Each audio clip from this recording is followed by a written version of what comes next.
Bueno, entonces vamos a ver el método de elementos finitos, algunos conceptos básicos. El método de los elementos finitos es un método de gran difusión, digamos, en ingeniería para cálculo de estructuras y, digamos, vamos a ver algunos conceptos básicos. Primero vamos a ver para qué se utiliza. El campo de aplicación es prácticamente el mismo de diferencia finita, o sea, se usa para resolver problemas de valores de contorno, pero tiene una particularidad que permite trabajar geometrías de forma muy compleja. En general se usa para resolver problemas de mecánica de los sólidos, que son los materiales, los sólidos que utilizamos, hormigón, acero, para hacer las estructuras, suelo, eventualmente, para problemas de mecánica de los fluidos, que puede ser líquido, agua, gaseoso, aire. Por ejemplo, queremos ver el viento, cómo actúa sobre un edificio, un puente, flujo térmico, problemas de temperatura. Por ejemplo, en el caso de incendio, queremos ver cómo se propaga el calor por una estructura y la va derritiendo, digamos, y uno puede analizar el tiempo que tarda la estructura en caerse, aire acondicionado para ver cómo fluye el aire dentro de un espacio, problemas de contacto que cada vez son, en ingeniería civil cada vez aparecen más problemas de contacto, estos estaban un poco reservados para ingeniería mecánica, y básicamente se usan, por ejemplo, en choques entre dos cuerpos. Cuando dos cuerpos chocan, entran en contacto, y las fuerzas que un cuerpo le ejerce al otro depende de la superficie de contacto, que no es conocida a priori, sino que a medida que va avanzando el contacto y deformándose, cambia la superficie y cambian las fuerzas de contacto. Es un problema muy complejo, pero hay algunos. Por ejemplo, en apoyos, cuando uno apoya, por ejemplo, un tanque sobre una superficie, digamos, el fondo del tanque se va a moldar a la superficie, y las fuerzas que van a estar interactuando ahí son fuerzas de contacto. O sea, no hay apoyos puntuales cuando uno apoya un tanque sobre el suelo, ¿no? Roscas, básicamente, cuando tengo una tuerca y un tornillo, la fuerza se pasa por el contacto entre la rosca y la tuerca, ¿no? El contacto ahí en la rosca. En fin, estos son problemas más nuevos. Entonces, básicamente, ¿cuál es la idea del método de elementos finitos? Es eh, dividir la geometría en elementos de forma simple. Por ejemplo, estos que se llaman hexaedros son como ladrillitos, y uno va representando la geometría con esto. Y estos elementos se comportan como se comportaría un elemento de tamaño infinitesimal. O sea, tiene el campo de deformación, extensiones acá, es igual al que ocurriría en un elemento infinitesimal. Sí, yo puedo ir achicando el tamaño del elemento hasta llegar a la forma infinitesimal. Ahí obtendría el resultado exacto de la simulación. Pero como siempre me voy a mantener a tamaño finito, en realidad los resultados van a ser aproximados. ¿Por qué es importante la convergencia? Porque me va garantizando que si yo voy achicando los elementos, cada vez los resultados deberían ser más parecidos a los exactos. Y como vimos durante todo el curso, no me hace falta saber la solución exacta, sino el error, para tener una idea de la precisión que tienen los resultados. Un poco ese va a ser el tema del trabajo práctico y de la segunda presentación. Bueno, se separan los problemas de acuerdo al tipo de dominio, o sea, la región de la ecuación diferencial donde buscamos la solución. Vamos a tener problemas 2D y problemas en 3 dimensiones. Para 2D usamos triángulos y cuadriláteros, que pueden ser de 3 nodos o de 4 nodos. Perdón, de 3 nodos los triángulos pueden ser de 3 nodos o de 6 nodos, y los cuadriláteros de 4 u 8 nodos. Entonces, estos usan funciones de tipo Lagrange o polinomios, y básicamente solamente se conocen las incógnitas, los valores en los puntitos negros, que se llaman nodos. Dentro del elemento se usa interpolación. Interpolación polinomial, para el caso de los triángulos y funciones de Lagrange para los cuadriláteros. Son todo lo que vimos en interpolación. O sea, entonces a partir de los valores en los nodos es posible reconstruir qué pasa adentro del elemento. Estos mismos conceptos se pueden extender a 3 dimensiones, donde el equivalente del triángulo sería el tetraedro, que es como una pirámide, y el hexaedro, que es el equivalente del cuadrilátero. Entonces, bueno, esto ya lo vimos antes, nosotros en un problema real tenemos un modelo matemático que viene dado por ecuaciones diferenciales, pero que son muy difíciles de resolver, no porque las ecuaciones diferenciales sean complicadas, sino porque la geometría y las condiciones de contorno hacen que la solución sea muy difícil de obtener. Entonces, la solución matemática exacta es una función continua. Y para obtener la respuesta vamos a utilizar un método de discretización, que es estos que particionan el dominio. ¿Se acuerdan? En diferencia finita usábamos una grilla que era como una parrilla de datos. En elementos finitos lo que hay que hacer es dividir el cuerpo en triángulos o, si fuera, o cuadriláteros, ¿no? Y vamos a pasar a tener un problema de variables discretas, o sea, las incógnitas del problema las vamos a conocer en los puntos, en los nodos de los elementos. Y por interpolación podemos sacar lo que pasa en todo el resto, ¿no es cierto?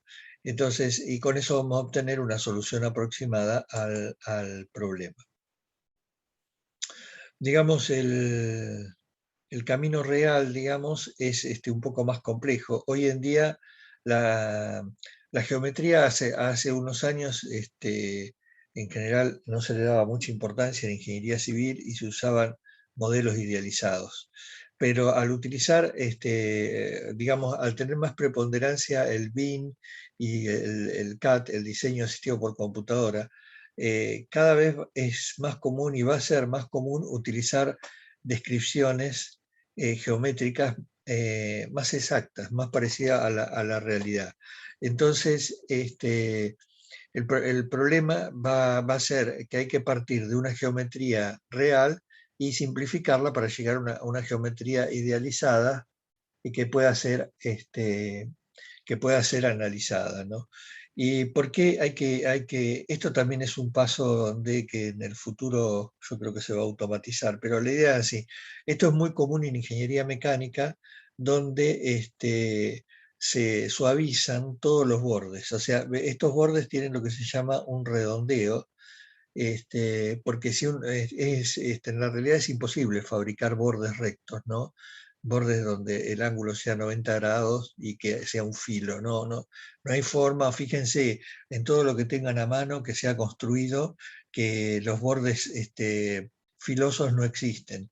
Y no existen por una cuestión, primero práctica y después constructiva, ¿no? O sea, la práctica es para evitar desgaste y, y entonces cuando se construyen, por ejemplo, piezas en plástico, ya hay que hacerle los bordes redondeados, pero cuando uno lo va a analizar, el efecto del redondeo en realidad no tiene mucho efecto en los resultados. Y si fuera a subdividir esto con elementos finitos, estos redondeos me llevarían mucha cantidad de elementos para reproducirlo exactamente.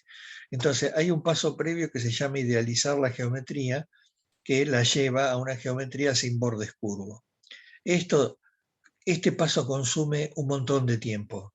Si la estructura es compleja, esto puede ser el 80% de todo el tiempo de análisis. Por eso, hoy digo, esto tiene que ser mejorado. Suponiendo que eso ya estuviera hecho, vamos a tener nuestro modelo idealizado, la geometría, y para analizarlo tenemos que generar el modelo matemático, o sea, asociarle ecuaciones diferenciales, condiciones de contorno, cargas, y una vez que tenemos el modelo matemático lo tenemos que discretizar, o sea, subdividir en elementos finitos para pasar de tener una respuesta, en vez de ser analítica continua, discreta, o sea, por algunos puntos. Y lo que se obtiene es esto que está acá. En realidad, una vez que uno resuelve el problema, lo que tiene con un solver numérico, tiene valores en los nodos, que eran lo que vimos antes, o sea, estos puntos que están acá, estos puntos que están acá. Perdón. Y entonces, y los mapas de colores se consiguen interpolando en cada elemento, y yo puedo representar diferentes variables del problema. Por ejemplo, las tensiones. Entonces, y con los colores veo cuáles son las zonas que están más exigidas de esfuerzo, y puedo modificar el diseño, y esto se va retroalimentando, ¿no? Esto también con edificios, con el BIM cada vez más común, o sea, a partir de un diseño inicial, y si los resultados no dan, corrijo, y en el mismo programa que corrige, ya corrige también el BIM, y el cómputo, el presupuesto, los materiales, todo se va actualizando, pero siempre dentro de un mismo entorno, ¿no? Bueno, entonces este sería el proceso de análisis por elementos finitos, que es que básicamente sirve para verificar un diseño, y si ese diseño va a soportar correctamente las cargas para las que fue diseñado. Por ejemplo, acá tenemos un puente, y está modelado el tablero y la viga del puente. Es un puente cajón, y lo interesante es que podemos, lo mismo que se hace con este modelo, podemos ir cambiándole las formas, las partes, podemos probar diferentes pretensados, diferentes tipos de soluciones, de manera mucho más sencilla que hace unos años, donde no se disponía de estas herramientas, ¿no? Y podemos ver el efecto que esas modificaciones tienen sobre el funcionamiento de la estructura. Por ejemplo, este es un puente colgante. Acá tiene como un mástil del cual salen los cables que sostienen el puente, y tiene para adelante un plano de cables, y hacia atrás tiene dos planos que salen inclinados para sostenerlo. O sea, si lo veo un poco de costado sería esto, ¿no? Tenemos dos planos de cables hacia atrás, un plano hacia adelante, el mástil, y esto me da la posibilidad de analizar el modelo completo, o sea, con el cable, con todas las uniones, con todo, que es una cosa que antiguamente no se podía hacer. Entonces, y puedo probar diferentes condiciones, con viento, con terremoto, con cargas de camiones, con lo que quiera. Pero lo interesante es que no solo lo analizo, digamos, tipo macro el puente, sino que puedo analizar cómo están soportando los esfuerzos los elementos de unión. Por ejemplo, de acá salen, son los elementos donde salen los cables hacia atrás y hacia adelante. Eh, ¿Por qué es importante? Porque en general las estructuras casi siempre fallan por las uniones. Bueno, salvo que haya problemas en fundaciones y en ese tipo de cosas, ¿no? Pero cuando uno dice se cayó un edificio, bueno, saquemos el caso del de Miami, que eh, es un caso particular, pero por ejemplo, cuando se cae una losa, las losas no se caen porque no resisten. Lo que fallan son los apoyos de esas losas, ¿no? ¿Y por qué fallan? Porque fueron diseñados de manera inadecuada.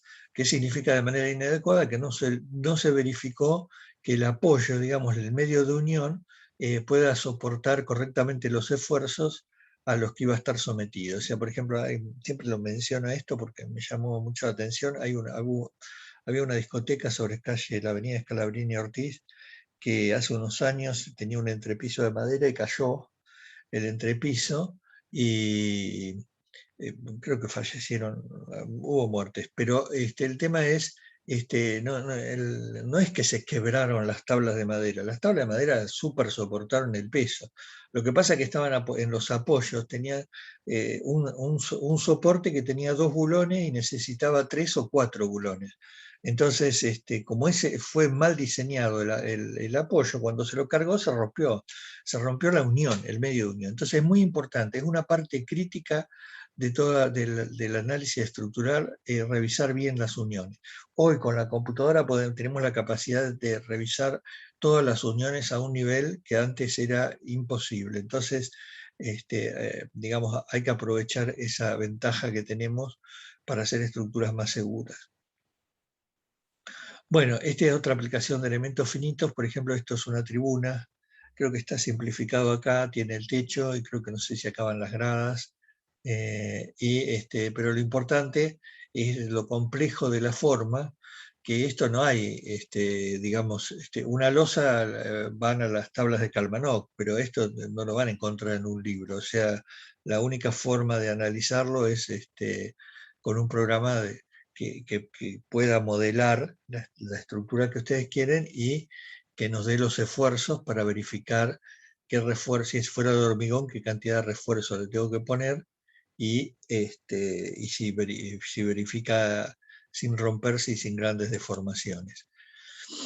Este es un ejemplo, son casos medio especiales, pero los traigo a colación para ver lo que se puede hacer, ¿no es cierto? Supongamos que acá hay un río y este fuera un hotel o lo que sea cerca de la costa del río, y por efecto de las lluvias o de las crecidas ocurre un desmoronamiento de tierra, y acá se ve en gris, digamos, son las zonas plásticas.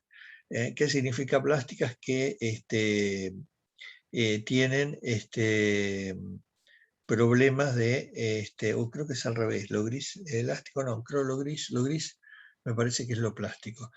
Son donde se deforma sin volver a recuperarse. O sea, en la parte plástica, cuando se deforma, la deformación no se recupera. Entonces, bueno, todo eso puede influir en el edificio. Ajá, sí, y obviamente, bueno, va a generar esfuerzos adicionales, ¿no? Porque se mueven las fundaciones. Este, la única forma de analizar es viendo el acoplamiento entre el suelo y la estructura, viendo la interacción entre el suelo y la estructura. Esto a mano es imposible. Esta es otra unión, un detalle de una unión más específico, que uno puede analizarle la soldadura, los esfuerzos de la soldadura, todo, de manera eh, casi simple, digamos, ¿no? Pero es importante contar con este nivel de detalle. Este es un galpón que tiene un problema de abolladura o pandeo.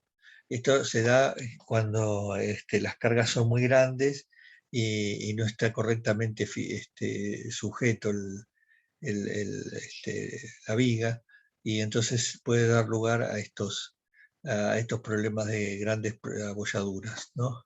En general, estas estructuras son muy, no digo débiles, pero muy esbeltas, o sea, tienen facilidad de deformarse, y un poco por el proceso constructivo, ¿no? O sea, hoy en día también esto varía con las épocas, pero en general se hacen las construcciones metálicas con perfiles fabricados, ¿no? Pero a veces el costo de un perfil es tan alto que conviene a armarse las columnas con chapas y perfiles chicos para abaratar los costos.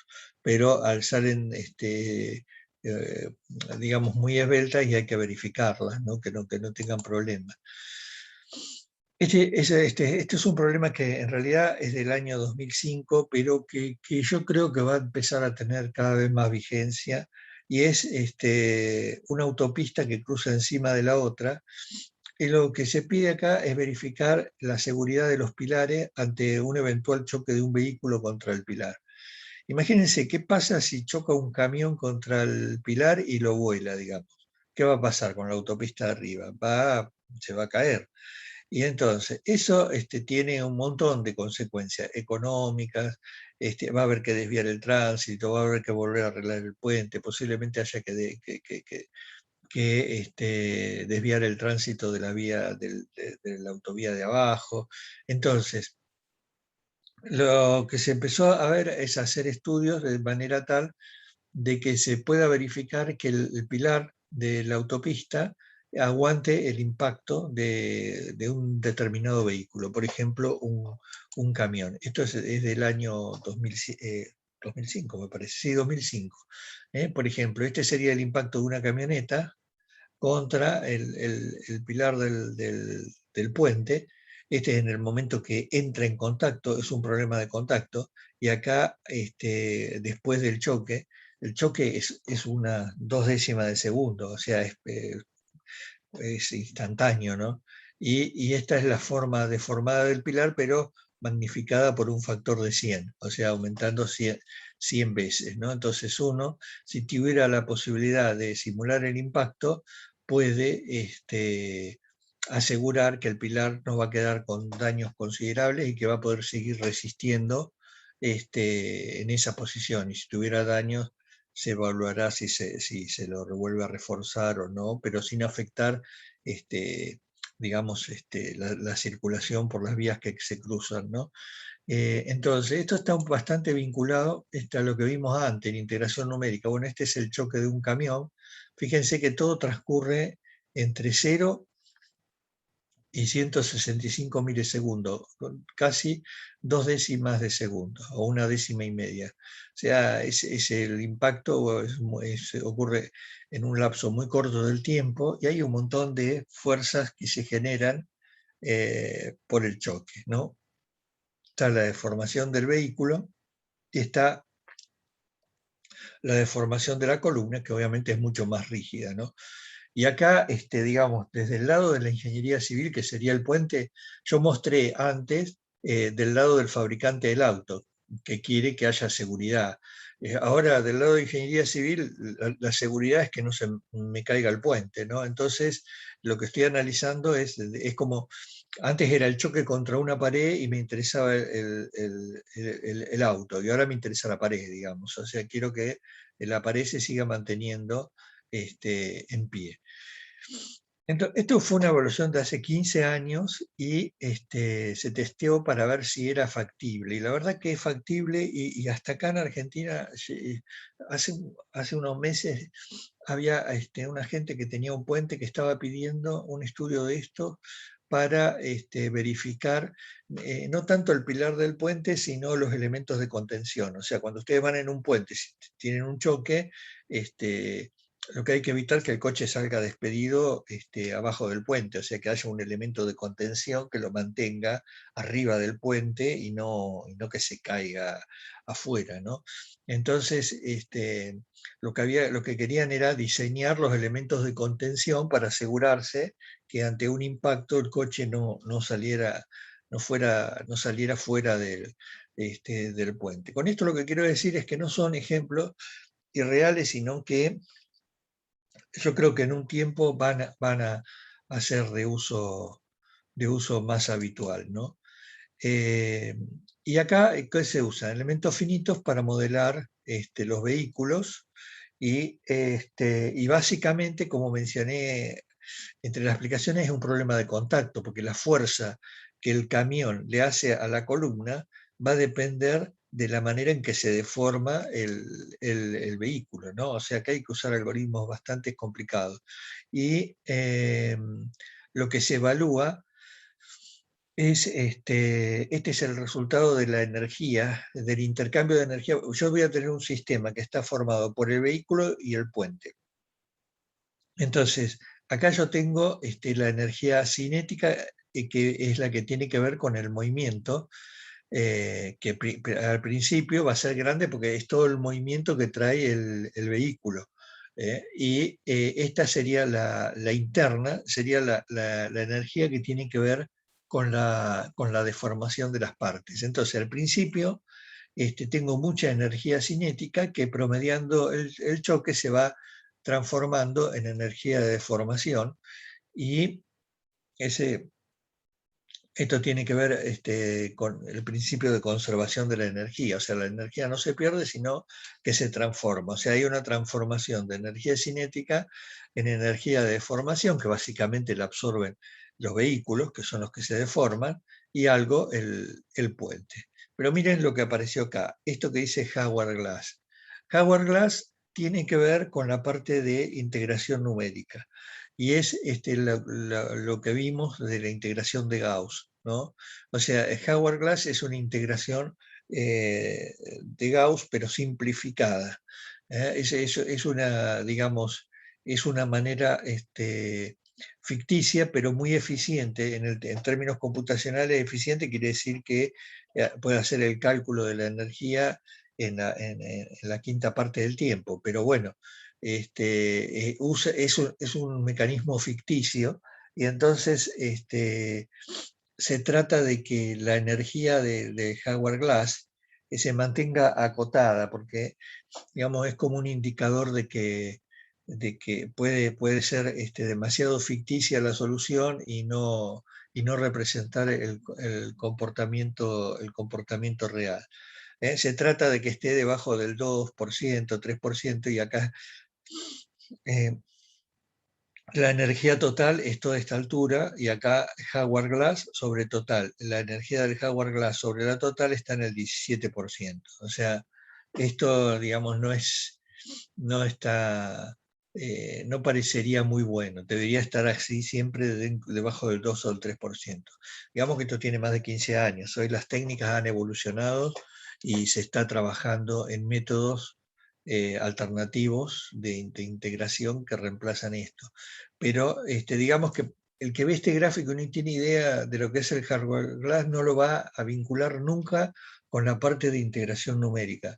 Entonces, todo lo que vimos tiene su pequeño aporte, digamos, en lo que hace a los problemas de simulación reales. Y los problemas de simulación, o sea, este también es un concepto que quiero transmitir, ¿no es cierto? No es antiguamente, digamos, cómo es la dinámica del conocimiento y de la evolución tecnológica. Hace 50 años atrás, un ingeniero que se recibía adquiría la mayor parte de sus conocimientos, por no decir el 100%, en la universidad. Y después en la práctica profesional prácticamente, digamos, no iba incorporando nuevo conocimiento, sino nueva experiencia, forma de hacer las cosas. Hoy en día es todo mucho más dinámico. O sea, ustedes, hay muchos más ingenieros civiles trabajando en problemas de computación. Estos temas de simulación que parecen muy esotéricos, de repente un día los van a pedir y les van a decir, yo quiero hacer un puente, sí, pero Vialidad o el organismo o el dueño del puente le va a decir, verifíqueme que la columna va a soportar el choque de un vehículo. Entonces, y eso no me lo enseñaron nunca en la facultad, es muy posible que no se los enseñen, entonces tienen que estar con la mente abierta a nuevos desafíos, nuevos conocimientos, porque, digamos, eso ya es parte de la misma profesión, digamos, o sea, son desafíos que todos van a tener, no digo todos, pero de mayor o menor medida se van a ver enfrentados a eso. Lo que quiero decir es que los conocimientos van evolucionando y cada vez más rápido. Y en general todo eso se traduce también a veces en programas de computadora y un poco tiene que ver con el trabajo práctico de hoy, que vamos a tratar de analizar lo mismo que en el de diferencias finitas, tratar de evaluar la calidad de los resultados. Porque muchas veces lo que ocurre es que esto lo voy a dejar, es que se trabaja con los programas como si fuesen cajas negras y se toma el resultado como si fuese exacto y no es exacto, o sea, porque en realidad los programas no hacen mucho análisis del error y entonces han ocurrido accidentes por la inexactitud de los resultados. Bueno, vamos a hablar un poco de eso. Voy a cortar acá la grabación un segundito.